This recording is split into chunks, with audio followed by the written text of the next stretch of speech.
Okay जी। तो अब हम बात करेंगे about bacterial conjunctivitis. Bacterial conjunctivitis के किस टाइप का हो सकता है? म्यूकोपुरुलेंट हो सकता है, पुरुलेंट हो सकता है, या मेम्ब्रेनस हो सकता है। ठीक है, अब आपके पास जो बैक्टीरियल कंजक्टिवाइटिस में जो म्यूकोपुरुलेंट कंजक्टिवाइटिस, सिर्फ जो मैंने म्यूकोपुरुलेंट लिख दी है, ये कंजक्टिवाइटिस है, सी फॉर कंजक्टिवाइटिस, ये सारे कंजक्टिवाइटिस है, राइट। अब क्या होगा, जो म्यूकोपुरुलेंट कंजक्टिवाइटिस है इसको हम पिंक आई भी कहते हैं, पुरुलेंट कंजक्टिवाइटिस है एंड मेम्ब्रेनस कंजक्टिवाइटिस है।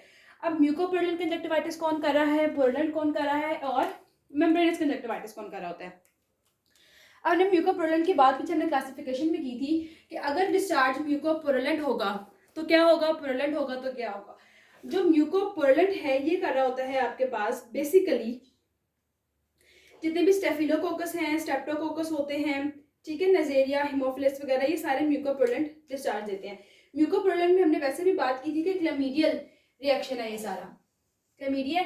इसके अलावा आपके पास और कौन कौन सी चीजें हैं आपके पास, स्टेफिलोकोकस है, स्ट्रेप्टोकोकस है, ये सारे कर रहे होते हैं। ठीक है, तो मैं इसको एक सेकेंड, तो अब हम बात कर रहे हैं अबाउट बैक्टीरियल कंजक्टिवाइटिस। अब बैक्टीरियल में भी हमने कौन सी बात की है, म्यूकोपुरुलेंट। म्यूकोपुरुलेंट की हमने बात की है कि जो म्यूकोपुरुलेंट कंजक्टिवाइटिस इसको हम पिंक आई भी कहते हैं, और ये क्या होती है, एक्यूट इन्फ्लेमेशन है, पहली बात acute inflammation of the conjunctiva है, और इसमें क्या होता है, म्यूकोपुरुलेंट डिस्चार्ज होगा, राइट। अब ये कौन कर रहा होता है, हमारे पास कॉजेटिव ऑर्गेनिज्म आपके पास स्टेफ ऑरियस है, स्ट्रेप्टोकोकस है, एच इन्फ्लुएंजी है, ठीक है। और इस तरह आपके पास और भी जितने भी आपके पास मोरेक्सेला कर लो, ये सारे आपके पास कॉजेटिव ऑर्गेनिजम्स है। अब आपके पास पेशेंट कैसे प्रेजेंट करेगा, क्योंकि ये देखो बैक्टीरियल इन्फेक्शन है तो पेशेंट के सारे वही चीजें आएंगी, पेशेंट की प्रेजेंटेशन जो क्लिनिकल फीचर्स हैं वही सारे आते हैं, रेडनेस, लैक्रिमेशन, फोटोफोबिया, इन्हीं चीज़ों के साथ पेशेंट प्रेजेंट करेगा। प्लस जो पेशेंट है ना उसकी आंख जो लिड्स जो आई लैशेज है उनकी ग्लूइंग होगी, मैटिंग टुगेदर जिसे कहते हैं, ठीक है। प्लस पेशेंट कहेगा मेरी आंखें जलती हैं, बर्निंग, तो बर्निंग, रेडनेस, ये सारी चीजें आएंगी। और फीलिंग ऑफ फॉरेन बॉडी भी पेशेंट कहेगा, फॉरेन बॉडी सेंसेशन भी आएगी, सॉरी फॉर माई राइटिंग, ठीक है, फॉरेन बॉडी सेंसेशन, इन चीज़ों के साथ पेशेंट प्रेजेंट करेगा। और जब वही बात है कि वो कहेगा कि जब मैं सुबह उठता हूँ तो मेरी आईलिड्स जो है, मुझे आंखें खोलना मुश्किल होता है क्योंकि मेरी जो लैशेस है वो एक दूसरे से जुड़ी हुई होती हैं, ठीक है। तो ये बेसिक चीज़ होती है। अब ये तो चीज़ें होगी जो पेशेंट आपको बताएगा। अब कुछ होती हैं सिम्टम्स, साइंस, ठीक है, जो आपने नोट करने हैं पेशेंट के। अब उसमें आप देखोगे क्या क्या चीज़ें देखोगे आपकी। सबसे पहले बात होती है कि पेशेंट की आंख बहुत ज़्यादा रेड है, जिसको हम पिंक आई कहते हैं, इसके साथ पेशेंट प्रेजेंट कर रहा है आपके पास, राइट। अब हम बात कर रहे हैं about science, pink I.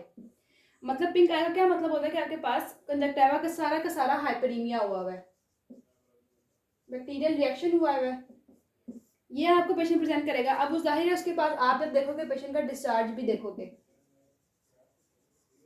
Discharge कैसा है पेशेंट का, म्यूको प्यूरुलेंट डिस्चार्ज आएगा। प्लस उसके अब देखो एक तो डिस्चार्ज आ रहा है ना, अब ये डिस्चार्ज उसके आई लैशेस पे भी जाके लगेगा या आई लिड्स पे भी होगा, तो लिड्स पे आपके पास इसी डिस्चार्ज के क्रस्ट बने हुए होंगे, ऐसी बात है। और विजुअल एक्यूटी तो उसकी नॉर्मल है, क्योंकि आपके पास देखो ये आपके पास जो आईलिड है सारा कंजक्टिवा पे रिएक्शन आ रहा है, कॉर्निया पे तो कोई असर नहीं हो रहा, जिसकी वजह से उसकी विजुअल एक्यूटी तो नॉर्मल होगी। अब इसको डायग्नोस कैसे करोगे, डायग्नोसिस आपने करना होता है on the basis of clinical जो सिम्टम्स जो साइंस आप देख रहे हो उसके बेसिस पे करना है। और ट्रीट क्या करना है आपने, इस पेशेंट को ट्रीट कैसे करोगे आप, ट्रीट करने के लिए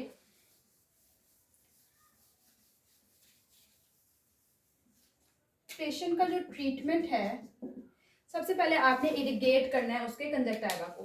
क्या करोगे आप, कंजक्टिवा की इरिगेशन। ट्रीटमेंट में पहली बात आती है आपने इरिगेट करना है उसके कंजक्टिवा को, जितना भी डिस्चार्ज है वो रिमूव कर दोगे, क्योंकि ये बैक्टीरिया कर रहा है तो आपने उसको एंटीबायोटिक्स देनी है, ठीक है। एंटीबायोटिक्स दोगे, आप उसको टॉपिकल एंटीबायोटिक्स दे रहे हो आप उसको, राइट।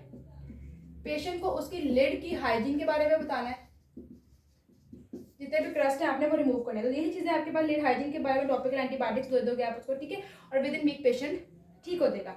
अब हम बात करेंगे अबाउट गोनोकोकल कंजक्टिवाइटिस। ओके जी, तो हमने बात करनी थी अबाउट गोनोकोकल कंजक्टिवाइटिस। अब ये भी क्या है, ये भी बैक्टीरियल इन्फेक्शन है। तो gonococcal conjunctivitis it is acute inflammation of the conjunctiva, ठीक है। अब इसमें कौन सी गोनोकोकल में आपके पास कौन सा डिस्चार्ज आता है, पुरलेंट डिस्चार्ज आता है। आपने कहना है कैरेक्टराइज बाय द पुरलेंट डिस्चार्ज। अब इसका कॉजेटिव ऑर्गेनिज्म कौन सा है, इसके नाम से सजेस्ट हो रहा है, इट इज नाइजेरिया गोनोरी, ठीक है। सिम्टम्स क्या होंगे, क्योंकि पुरलेंट है तो पेशेंट की आंख में क्रीमी पस होगी, कॉर्निया इन्वॉल्व हो गया है तो पेशेंट पेन के साथ प्रेजेंट करेगा, ठीक है। प्लस पेशेंट को, क्योंकि देखो अभी बैक्टीरियल इन्फेक्शन है तो पेशेंट को डिस्कम्फर्ट भी होगी, ठीक है। अब साइंस क्या होंगे जो आप नोट करोगे। अब क्योंकि कंजक्टिवा इन्वॉल्व है तो आपने हाइपरीमिया को तो भूलना ही नहीं है। तो आपके पास वेलवेटी हाइपरीमिया या जो आपके पास कंजक्टिवा है बहुत वेलवेटी कलर का हो जाता है, मतलब कि डीप रेड कलर का, ठीक है। सबसे पहली बात आपने ये नोट करनी है।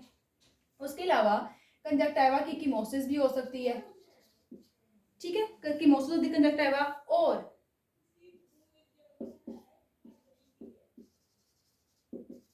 प्री ऑरिक्यूलर लिम्फेडिनोपैथी भी होगी पेशेंट को, राइट। तो आपके पास पेशेंट आपसे प्रेजेंट किया क्रीमी पस, पेन और डिस्कम्फर्ट के साथ, आपने देखा तो कंजक्टिवा बहुत डीप रेड वेलवेटी कलर का है, साथ में उसको केमोसिस भी है, एंड देन प्री ऑरिक्यूलर लिम्फेडिनोपैथी भी है। और जो साइंस में आप देखो कि डिस्चार्ज क्या होगा, पुरलेंट, ये भी आपने ही चेक करना है। ओके जी, अगर कॉर्निया इन्वॉल्व हो रहा है तो डेफिनेटली पेशेंट पेन के साथ भी प्रेजेंट करता है।